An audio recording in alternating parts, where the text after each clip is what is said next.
turn the lights out now. Whoa.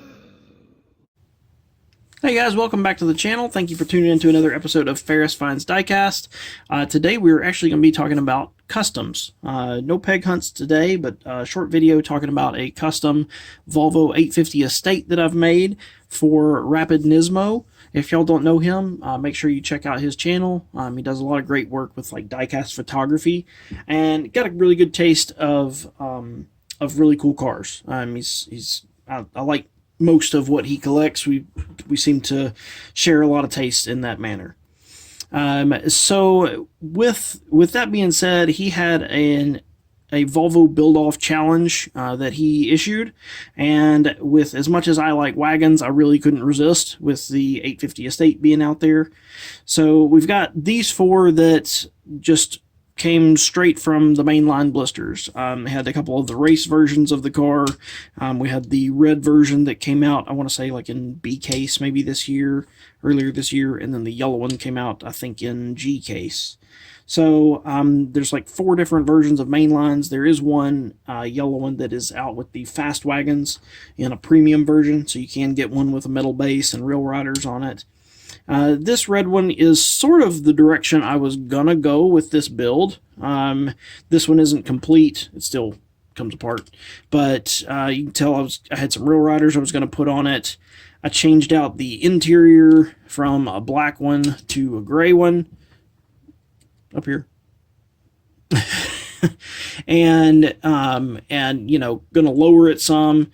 If I take this apart, you can see I've got my styrene in place to go under the axles. So that's one method for lowering, and I can cover that in another video if y'all want. But basically, you take a little styrene, put it underneath the axle, so it raises the axle up. You file out the little grooves in here, and you end up with a lower ride height on the car. So as you can tell, I still have some gap there, so I've still got some more filing to do. But for the sake of the video, there's somewhat of an example. I was going to repaint one into kind of this sorry, bumped the camera, into kind of this battleship gray color that's pretty popular on cars right now. I've got a color that looks really good with that, and so it's just going to kind of run with that. Well, I'm going to tell you this: a lot of this custom happened on accident. Not necessarily everything together, but I made it come together. So what happened to me is my paint started to kind of bubble up. I guess it was just too hot and humid of a day. I'm still pretty new to customs, so I'll freely admit that it was a goof up. Well, in the spur of the moment, I decided I would just run with it, and this is kind of what I ended up with. So I've got, if I can make those go away so that it might focus on this. So basically, if you can tell the texture, I kind of went with a texture that would mimic like a rhino lining. And I decided kind of in the spur of the moment, I'm going to build a lifted off-road 850 Estate. So I went with like a rhino lining, made sure it bubbled up really good, and then clear coated it really hard. I gave it some marker lights and headlights and some tail lights before I cleared it. So I had that going for it. Glass, just normal glass out of any 850 Estate. So set that down. But now I've got a body, but I've got to get it up in the air, right? Hello, focus. Thank you. So I got to get it up in the air. So that came to, I had bought a couple of these from like an old dump bin in a Kroger. These hyper rockers. So these have like, they come with like an active suspension on them. And I had bought them originally because I was just curious, like, okay, how does that work? Do they have like a spring in it? Is it just, you know, what's going on with it? Well, it's basically, if you drill them and take them apart, you've got a couple of pieces, front and rear, and it's basically just flexible plastic, so that when you push on it, it pushes the plastic kind of up through there, and that's what makes it have active suspension, if you will. So I I decided I would just borrow that for lifting my Volvo. So the chassis came from the Hyper Rocker. I got that. I actually got the wheels from it as well. I liked these white bead locks. I had tried using some Real Riders,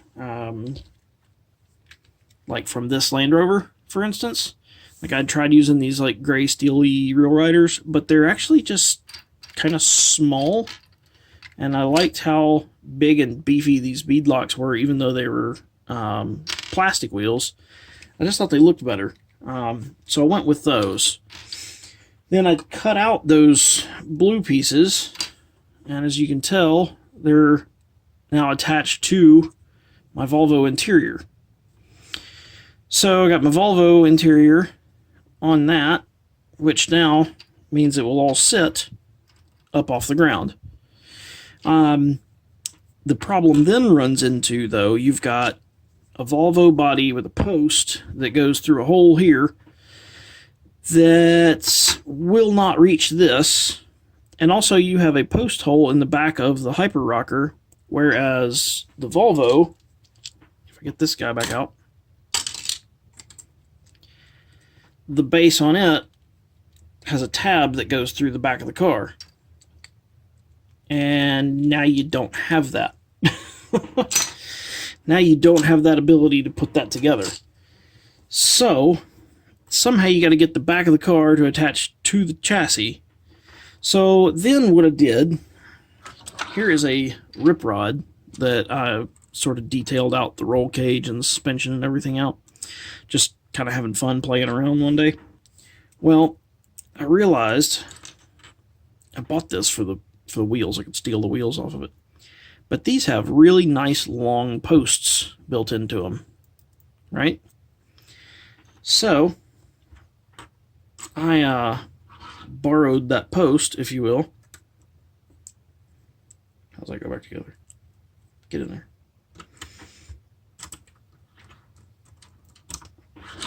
There you go. I borrowed that post from another body that I had from another rip rod. So cut those out and got them to attach here and painted them black. So you see I got one here in the front, and then there's another one back here.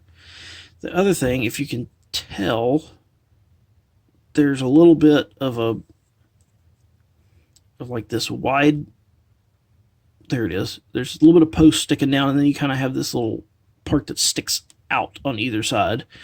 So it actually, once I got it kind of measured out and attached and fitted, what's really nice is that the posts just sit in here. I can screw them in for some extra support, but I haven't done that yet because I wanted to make this video. So you'll line them up, and got the back one in. Just got to get the front one in. There we go. There we go. And then they just sort of press into place. So now I've got my chassis.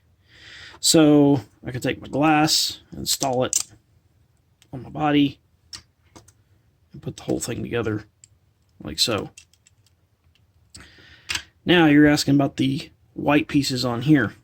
Well, I took brass rod that I had left over because I wanted some sort of like exoskeleton on the thing. I didn't think just plain Volvo up in the air looked good enough. I tried taking the cage off of one of these, whoop, like that. Here's one. And I tried, as you see, there's lots of file marks in there. I don't know if you can tell or not, but I tried and tried and tried. I used a Dremel, I used a hand file, I used lots of things just to get it to fit over that because I thought that'll look really cool. But the biggest thing, I can get it to go over the mirrors, but the biggest thing was actually this little bit of flare in the wheel arch, and I just couldn't make it fit to where it would look right. So I took some brass rod, this stuff that I bought because this is actually not the right size for axles. This is too big. And I didn't know that till I had it way open. So I didn't return it. I thought, well, I'll use it for something. Well, this was a good use of it. So I took it, bent it freehand to get myself like a brush guard. Got me some like rock sliders or step bars, whatever you want to call it, there on the side. And then built me a little cage for it too. So it sits right on the back. I haven't actually attached it yet, but once again, I wanted to make the video. So it just sits right over top of it like that. And so now I got me a little bit of a exoskeleton on my car. I wanted some nice off-road lights, so once again, borrow another casting that I really don't do much with, the Astana Hotto. Take the glass out, and it's got those nice big fog lights across the front.